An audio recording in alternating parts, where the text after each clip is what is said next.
আসসালামু আলাইকুম। পেঁপে বীজ থেকে যারা পেঁপে চারা তৈরি করতে চান তাদের জন্য আজকের এই ভিডিওটা অনেক গুরুত্বপূর্ণ হতে চলেছে। আপনারা ভিডিওটি শুরু থেকে শেষ পর্যন্ত না টেনে পুরো ভিডিওটি দেখেন, তাহলে অবশ্যই বুঝতে পারবেন।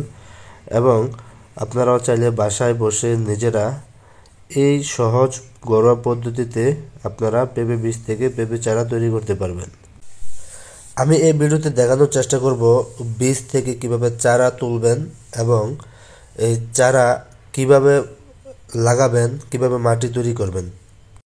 তো প্রথমে আপনারা বাজার থেকে আপনাদের পছন্দ মতো জাত চয়েস করে আপনারা বীজ কিনে নিয়ে আসবেন। তবে খেয়াল রাখবেন বীজ যেন ভালো মানের হয়, সেদিকে আপনাকে অবশ্যই খেয়াল করতে হবে। আমি এখানে দুটি জাতের বীজ নিয়েছি, একটা হচ্ছে টপ লেডি, একটা হচ্ছে বাবু।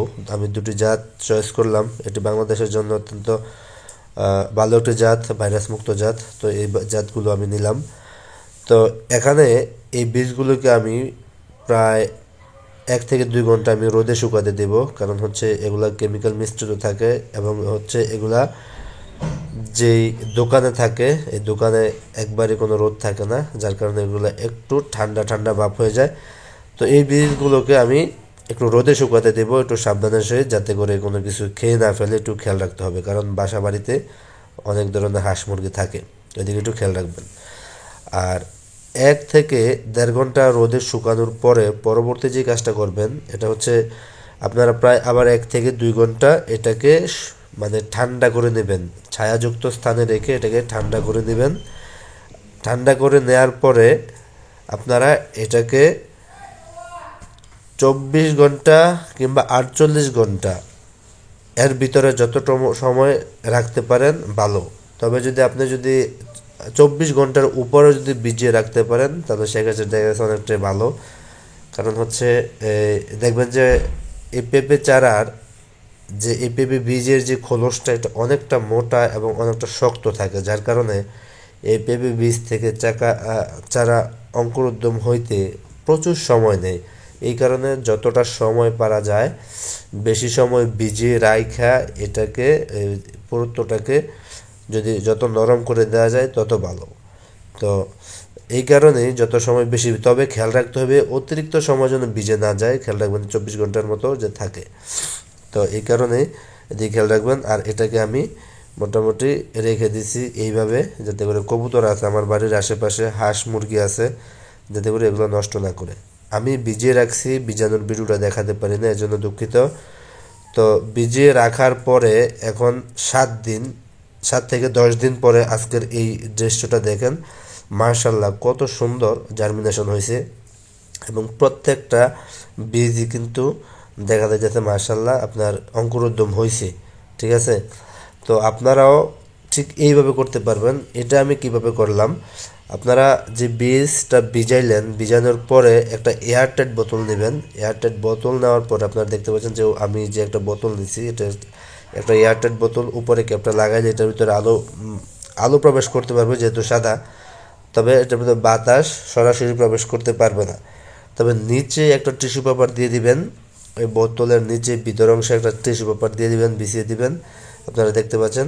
তার উপরে বীজগুলা দিয়ে দিবেন, তার উপরে আবার আরেকটা টিস্যু পেপার দিয়ে ঢেকে দিবেন। তারপর এটার উপর ছিটিয়ে হালকা ভিজা ভিজা ভাব, একটা স্যাঁতসেঁতে ভাব করে এটা রৌদ্রে দিয়ে দিবেন। প্রতিদিন 1 থেকে 2 ঘন্টা করে এটা রোদে দিবেন, যাতে করে এটা একটা হিট হয়। আর সরাসরি রোদে দিবেন না, এটার উপর দিয়ে কাপড় দিয়ে মুড়িয়ে দিবেন, যাতে করে এটার ভিতরে একটা গরম গরম ভাব হয়। এতে করে দেখা যাচ্ছে যে আপনার এই জার্মিনেশনটা খুব তাড়াতাড়ি এবং খুব ভালোভাবে হবে।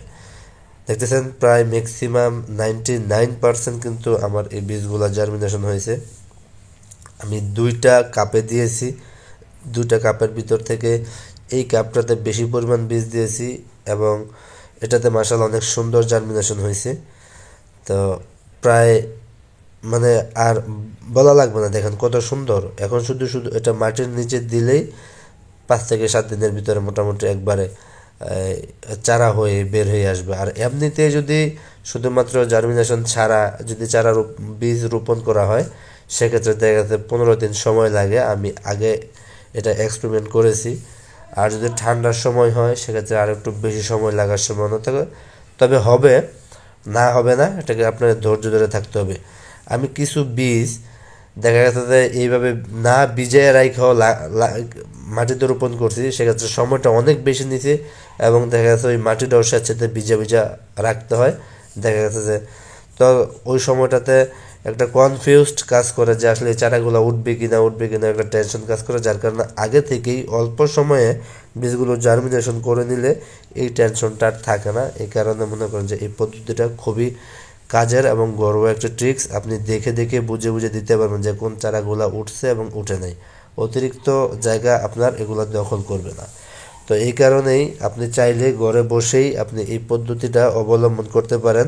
খুবই সহজ এবং খুবই ইজিলিভাবে আপনি এই কাজটি করতে পারবেন। আপনারা চাইলে এই কাজটা একবার ইজিলি করতে পারেন। এখন আমি এই পেঁপে চারার জন্য মানে পেঁপে বীজ লাগানোর জন্য যে মাটি তৈরি করছি, এই মাটিগুলোকে আমি পলি ব্যাগের ভিতরে ভরে নিচ্ছি। পলি ব্যাগের ভিতরে আমি এই বীজগুলোকে দিয়ে দেব। এখানে আমি মাটি তৈরি করছি, যে মাটির উপাদানগুলো আছে এগুলো হচ্ছে বেলে দোআঁশ মাটি, কোকো ডাস্ট, অল্প পরিমাণে কোকো ডাস্ট দিয়েছি, আর হচ্ছে ছাই। আপনারা যে বাসা বাড়িতে লাকড়ি দিয়ে রান্না করার পরে পাতা করে দিয়ে রান্না করার পরে যে ছাই হয়, এই লাকড়ি চুলায় ওই ছাই দিয়েছি। এর ভিতরে আছে শুকনো গোবর, তো তার ভিতরে আছে মাইটা সার, তারপরে আছে এর ভিতরে আছে সরিষা খোল। তো এগুলানের কম্বিনেশনে আমি এই মাটিগুলো তৈরি করে নিয়েছি। তো এগুলা মাটিগুলো ভরতে মানে পলি ব্যাগ ভরার পরে এখানে সবচেয়ে গুরুত্বপূর্ণ বিষয় হচ্ছে যে এই জায়গাটায় ভুল করা যাবে না। এই জায়গাটায় ভুল করলে দেখা গেছে আপনার আগে যেই সকল কাজগুলো করেছেন সব কিছু দেখা গেছে ফেল হওয়ার সম্ভাবনা থাকে।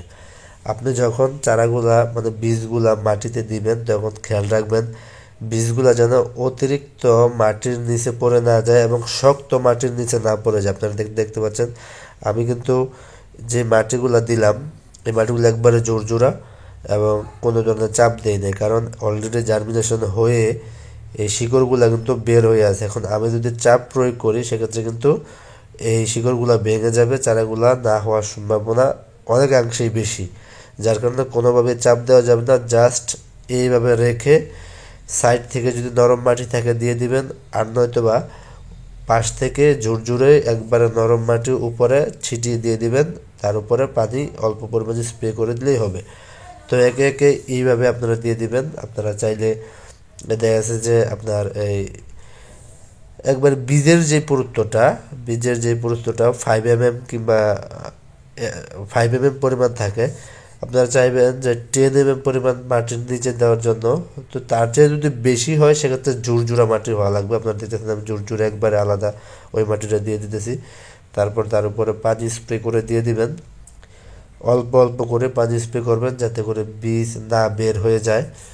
তো এইভাবে রেখে দিবেন। এইভাবে রেখে দেওয়ার পর উপর দিয়ে ঢেকে দিবেন। ইনশাআল্লাহ দেখবেন যে আপনাদের চারা 5 থেকে 7 দিনের ভিতরে সবগুলো চারাই বের হয়ে আসতেছে। যদি কোনো পোকামাকড় পিঁপড়া আক্রমণ না করে, এর জন্য আপনি অবশ্যই পোকামাকড় দূরে রাখার জন্য কীটনাশক ব্যবহার করতে পারেন, নয়তো পিঁপড়ার ওষুধ দিয়ে দিতে পারেন। আমার এই ভিডিওটি কেমন লেগেছে অবশ্যই কমেন্ট করে জানাতে পারেন। আপনারা এইভাবে বাসায় ট্রাই করে দেখতে পারেন। অবশ্যই আপনারাও এভাবে চারা তৈরি করতে পারবেন।